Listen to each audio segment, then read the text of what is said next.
Hello friends, last எபிசோடில் Kuan அவனோட அம்ரலாவை choke கொடுத்துருப்பான். பட் அவங்க அதை கவனிக்காம மூவ் பண்ணி போவாங்க. குவான் சோக் கிட்ட நீங்க மலையில் நினைறது உங்க பையன் விரும்ப மாட்டான்னு சொல்றதை கேட்டு ஸோ அந்த அம்ரலாவை வாங்கிக்குவாங்க. இந்த எபிசோடோட ஸ்டார்டிங் சீன்ல ஸோ அவங்க அம்மாவை பார்க்கறதுக்காக வந்திருப்பாங்க.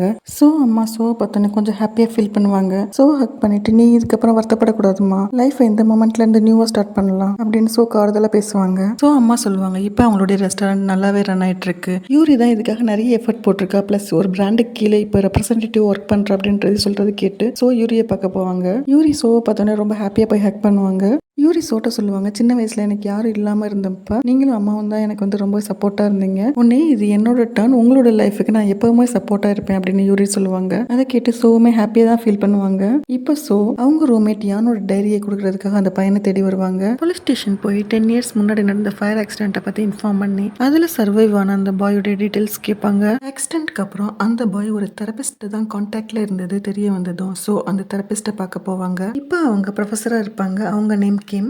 ஸோ கிம் ஒர்க் பண்ணுற காலேஜ்க்கு போவாங்க. அப்போது அவங்க ப்ரொஃபஸராக இருந்தது, ஸ்டூடெண்ட்ஸ்க்கு கிளாஸ் எடுத்தது, ஸோ கிட்ட படிக்கிறது ஒரு ப்ரௌடான ஃபீலிங் தான் அவங்க ஸ்டூடெண்ட்ஸ் ஸோ கிட்ட சொல்லியிருக்கிறது நினச்சி பார்ப்பாங்க. ப்ரொஃபஸர் கிம்மை மீட் பண்ணி அந்த பாயோட டீட்டெயில்ஸ் கேட்பாங்க. கிம் சொல்லுவாங்க, அந்த பாய் ஒரு இன்ட்ரோவர்ட் டைப், 10 இயர்ஸ்க்கு முன்னாடி தான் அவனோட கான்டாக்ட்ல இருந்தேன். இப்போ அவனை பற்றின டீட்டெயில்ஸ் என்கிட்ட இல்லை, இன்ஃபர்மேஷன் கேதர் பண்ணிட்டு உங்களுக்கு இன்ஃபார்ம் பண்ணுறேன்னு சொல்லுவாங்க. ஸோ அவங்க கான்டாக்ட் நம்பரை கிம்கிட்ட கொடுத்துட்டு யூரியோட டின்னருக்கு மீட் பண்ணுறதுக்காக வருவாங்க. ரெஸ்டாரண்ட்ல யூரி சோக்கு ஒரு காஸ்ட்லியான சாண்டல்ஸை கிஃப்ட் பண்ணுவாங்க. ரெண்டு பேரும் பேசிட்டு இருக்கும்போது காங் யூஎஸ்ஏல இருந்து சவுத் கொரியாவுக்கு வர போறாருன்ற இன்ஃபர்மேஷனை சோக்கு சொல்லுவா. அந்த கிஃப்ட்டை வாங்கிக்கிட்ட ஸோ 7 இயர்ஸ்க்கு முன்னாடி காங் யூஎஸ்ஏ போகும்போது ஸோ டிவர்ஸ் பேப்பர்ஸ்ல சைன் பண்ணி யூரிட்ட கொடுத்து காங்கிட்ட கொடுக்க சொல்லியிருப்பாங்க. காங் அவருடைய லைஃப்ல மூவ் ஆன் பண்ணி போறதுக்காக தான் நான் இந்த முடிவு எடுத்திருக்கேன்னு சொல்லியிருப்பாங்க. அதை யோசிச்சு பார்த்துட்டு இருப்பாங்க. டின்னர் முடிஞ்சதும் ஸோ அவங்க காங் அவங்க பையன் வாழ்ந்த அந்த வீட்டுக்கு போவாங்க. அங்க வீட்டுக்குள்ள என்ட்ரு ஆனதும் அவங்களுடைய நல்ல மெமரிஸ்லாம் அவங்களுக்கு ஞாபகம் வரும். அவங்க பையன் ஹஸ்பண்டோட வாழ்ந்த அந்த அழகான மொமெண்ட்ஸை யோசிச்சு பார்த்து ரொம்பவே ஃபீல் பண்ணுவாங்க. வீட்ல இருந்து கிளம்பி வெளியில வரும்போது டோரை சாத்துவாங்க. அப்ப டோர் லாக் ஆகிற சவுண்ட் அவங்களுக்கு கேட்கும். இதே சவுண்ட் 7 இயர்ஸ்க்கு முன்னாடி ஆக்சிடென்ட் நடக்கும்போது அவங்களுக்கு கேட்டிருக்கும். அதை பத்தி திங்க் பண்ணும்போது ப்ரொஃபசர் கிம்கிட்ட இருந்து உங்களுக்கு கால் வரும். ஸோ அந்த லாக் பத்தின டீப் திங்கிங் போறதுக்குள்ளேயுமே அந்த கால் அட்டன் பண்ணி பாயோடைய டீடைல்ஸ் கேதர் பண்ணிப்பாங்க. குவான் ஒரு காரை ஃபாலோ பண்ணிட்டு போவான். அந்த கார்ல ஆப்போசிட் பார்ட்டி மெம்பர் சாய் போயிட்டு இருப்பார். கார் ஒரு ரிமோட் ஏரியால உள்ள ஃபார்ம் ஹவுஸ் போகும். அந்த ஃபார்ம் ஹவுஸ்ல ஆல்கஹால் பார்ட்டி நடந்துட்டு இருக்கும். அதுல சாய் போய் ஜாயின் பண்ணிக்கிறது. குவான் வெளியில இருந்து போட்டோ எடுத்துப்பான். அங்கிருந்து வெளியில வரும்போது கார்ட்ஸ் அவனை பார்த்துருவாங்க. அவனை பிடிக்க போகும்போது குவானுக்கும் ஃபைட் நடக்கும். குவான் அவங்கள்ட்ட இருந்து தப்பிச்சு வெளில வந்துருவான். பட் அவனுக்கு கொஞ்சம் அடிபட்டு இருக்கும். குவான் அவனோட பிளேஸ்க்கு வந்து அடிப்பட்ட இடத்துல மருந்து வச்சிட்டு இருப்பான். இந்த பிளேஸ்க்கு சோ வருவாங்க. குவானை பார்க்கும்போது குவானுக்கும் சோக்கும் 2 பேரும் ஆல்ரெடி மீட் பண்ணது ஞாபகத்துக்கு வரும். ஸோ குவான்ட்ட அந்த ஃபயர் ஆக்சிடென்ட் பத்தி பேச ஆரம்பிப்பாங்க. அவங்க ஜெயில்மேட் யானை பத்தி சொல்லி அவங்களோட டைரி, அவங்க குவானுக்காக எழுதின லெட்டர்ஸ் எல்லாம் காமிப்பாங்க. குவான் அந்த டைரி லெட்டர்ஸ் எதையும் பார்க்கவும் மாட்டான், அதை வாங்கிக்கவும் மாட்டான். அவனோட அந்த பாஸ்ட்ல உள்ள சேட் மெமரிஸை ஞாபகப்படுத்தினதுக்காக சோ மேல கோவப்படுவான். சோமே அவனோட ஃபீலிங்ஸை புரிஞ்சுக்கிட்டு அவன்கிட்ட அப்பாலஜி கேட்கறதுக்காக அவனை பார்க்க திரும்ப திரும்ப வருவாங்க. யானோட அந்த லாஸ்ட் விஷயம் நிறைவேற்றுறதுக்காக சோ டெய்லியும் குவான் பார்க்க வருவாங்க. குவான்கிட்ட சாரி கேட்கறதுக்காக சோ வெயிட் பண்றது டெய்லியும் பார்ப்பான் குவான். பட் அவங்களுக்கு ரெஸ்பான்ஸ் பண்ணாம போயிடுவான். ஒரு நாள் குவானுக்காக நைட் டைம் வரைக்கும் வெயிட் பண்ண சோ திரும்பி போகும்போது அங்க ஒரு ஆக்சிடென்ட் நடந்திருக்கும். அங்க பக்கத்துல குவான் எதையோ தேடிட்டு இருப்பான். அதை பார்த்த போலீஸ் ஐ விட்னஸ்க்காக குவானை ஸ்டேஷனுக்கு கூட்டிட்டு போவாங்க. குவான் எதையோ தேடிட்டு இருக்கிறத சோ பார்த்திருப்பாங்க. சோமே அங்க என்ன இருக்கு அப்படின்றத தேடி போவாங்க. அங்க ஒரு செயின் இருக்கும். அந்த செயினை அங்க இருந்து எடுத்த சோ ஸ்டேஷனுக்கு போவாங்க குவானை மீட் பண்ண. அந்த செயினோட சோ அவங்க கான்டாக்ட் டீடைல்ஸையும் அட்டாச் பண்ணி குவான்ட்ட கொடுத்துட்டு என்னுடைய வாழ்க்கையில பெரிய இழப்பை ஏற்படுத்தினவனை நானே கொண்டுட்டு ஜெயிலுக்கு போய் இப்ப இந்த மாதிரி வாழ்க்கை வாழ்ந்துட்டு இருக்கேன்னு சொல்லுவாங்க. யானோட லெட்டர்ஸை ரீட் பண்ணணுன்ற எண்ணம் உனக்கு வரும்போது என்ன கான்டாக்ட் பண்ணு, அது வரைக்கும் நான் வெயிட் பண்றேன்னு சோ சொல்லிட்டு கிளம்புவாங்க.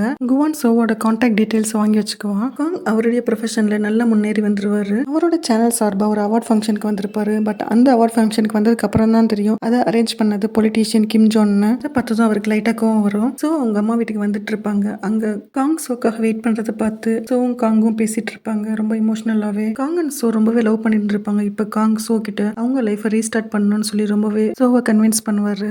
பட் சோ ஜெயிலுக்கு போயிட்டு வந்ததுனால காங்கோட லைஃப்க்கு ஏதாவது பாதிப்பு வருமோன்னு நினைச்சு முடியாதுன்னு சொல்லுவாங்க. ஃபைனலா காங்கோடைய பேச்சை கேட்டு சோவுமே அக்செப்ட் பண்ணிக்குவாங்க. இதை பார்த்து சோ அம்மா ஹாப்பி ஆவாங்க.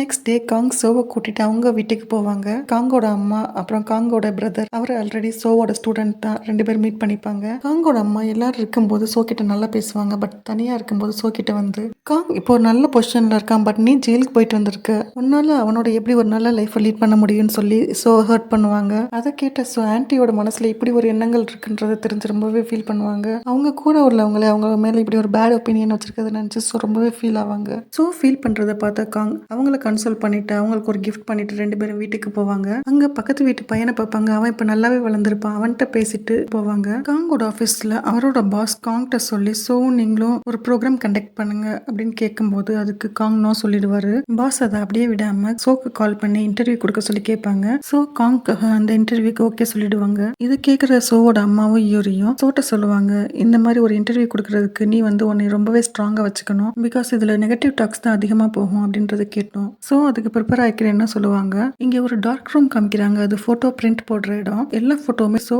காங் அண்ட் ஃபேமிலியோடதாவே இருக்கு. அந்த ரூம்ல இருந்து ஒரு பாய் வெளியில வரான். அவனோட நேம் ஹயாக். அவன் யாருன்றத போக போக பார்க்கலாம். காங் அண்ட் சோ பேசிட்டு இருக்கும்போது காங் கேட்பாங்க, எதுக்காக இன்டர்வியூக்கு ஓகே சொன்னா அதை ரிஜெக்ட் பண்ணலாம் அப்படின்னு சொல்லும்போது சோ சொல்லுவாங்க, உங்களோட ஜாப்க்கு நான் கொஞ்சம் சப்போர்ட் பண்ணணும், ஸோ நம்ம இன்டர்வியூ அட்டன் பண்ணலாம்னு சொல்லிட்டு இன்டர்வியூ அட்டன் பண்ணிட்டு இருப்பாங்க. இன்டர்வியூ நடந்துட்டு இருக்கும்போது காங்கோட ஆஃபீஸ்க்கு ஒருத்தர் பார்சல் கொண்டு வந்துட்டு இருப்பாரு. அந்த பார்சலை சோ நேமுக்கு டெலிவரி பண்ணிட்டு போவான். இன்டர்வியூல கேட்குற கொஸ்டின்ஸ் எல்லாமே சோ பையனோட ஆக்சிடென்ட்டை டீப்பா எக்ஸ்பிளைன் பண்ண சொல்லி கேட்பாங்க.